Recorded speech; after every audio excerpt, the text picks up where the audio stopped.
ተመልከቱኝ። አይገባችሁ ምን የምላችሁ ነገር አሁን ላይገባችሁ ይችላል። ግን አሁን ልጁን ስትተቹ ስሙን ጠርታችሁ ነው። ማን የሚለውን አዶናይ የሚለውን ስም ጠርታችሁ ነው።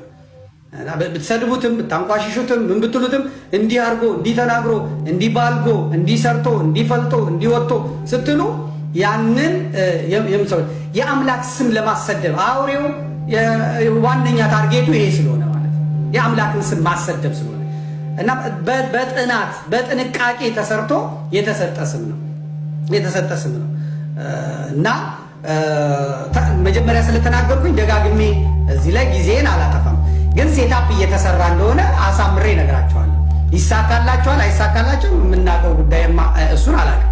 ይሳካ አይሳካ አላውቅም። ግን ተጠጋግኖ ልጁ ወደፊት እየመጣ ነው። ወደፊት እያመጡት ነው።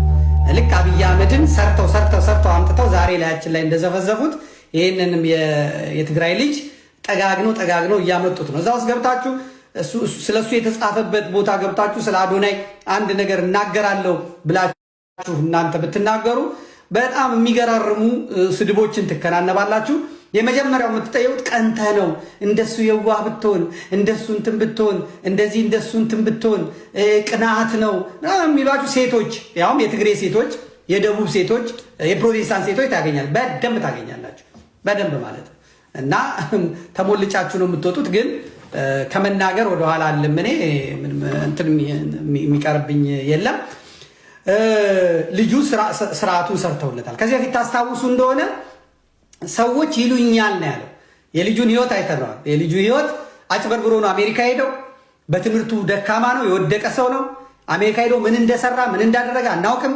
ራሱን የነገረ ልጁ እግዚአብሔር መንፈስ ቅዱስ በጥፊ እያጣፋው ነው ያናገረን። ቤተሰቦቹ ሰነፍ ተማሪ ስለሆነ ገንዘብ ከፍለው አሜሪካ እንደወሰዱት ነው የተናገረ። አሜሪካ ደግሞ ሄዶ በዚያ ከርሞ ምን እንደሆነ ሳናውቅ ጠፍቶ ሰርዞ ምኑን ወደ ካናዳ እንደሄደ ሰምተናል። ካናዳ ደግሞ ተቀምጦ ከዚያ በኋላ ምኑን በማናቅበት ሁኔታ ወደፊት እንዲመጣ ተደርጎ ራሱ ኢትዮጵያውያን ብራቸውን አዋጣው ሰጥተው ከዚያ በኋላ የካናዳ ዜግነት እንዲሰጠው ከተደረገ በኋላ ወደ ኢትዮጵያ እንዲሄድ ተደርጓል። እና ያ ምስኪን ነው ሲሉት የነበረው ልጅ መቀሌ ሲሄድ ግን አባቱ ሀብታም እናቱ ሀብታም እና የመጨረሻ ጎል እንደከተታቸው ብዙዎቹን አይተናል። ከዚያ እንግዲህ ቀስቀስ እየተባለ እየተሰራ የቲክቶክ አዋርዱን እንዴት እንዳሸነፈም ተመልክተናል፣ አይተናል። እዛ ላይ የነበሩትንም ነውሮች አንድ በአንድ ተነጋግረናል። አሁን እናንተ እንዲህ ነው እንዲያ ነው ብትሉኝ አልሰማችሁም። ሁሌ መናገር ስለሌለብን ማለት ነው።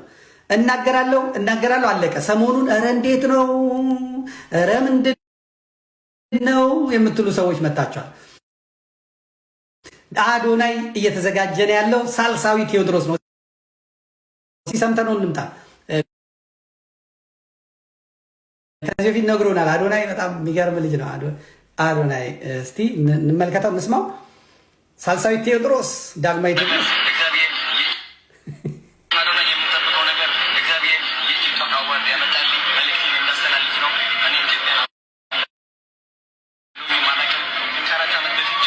አጂ የሆዳቸውን እንኳን የተመጠጡት ወጥቶ እንዳይጣል ሴቶቹ ወደ ቂጣቸው እሱ ወደ እቃው። አሁን ሽንቱን ሲሸና የወንዶቹ ሽኑ አይደል የሚለው የእሱ ታታታታታታታታ የሚለው አሉ ነው እኛ የታየን። ወንዶቹ ደግሞ ሲከታተሉት ምንድነው ሸንኮራ መሰለ እንደ ቆርጬ የምሰጥ አትከተለኝ ይላል። ወይ መድኃኒዓለም ስልኬ ላይ የምትደውሉ ምንም የሚሰራበትን ቦታ የማቅ መስሏችሁ ነው? አትደውሉ። እኔ የሚሰራበትን አላውቅም። ሀጂ ጋር ደውሉ፣ እኔ ጋር ደውሉ። በህግ አምላክ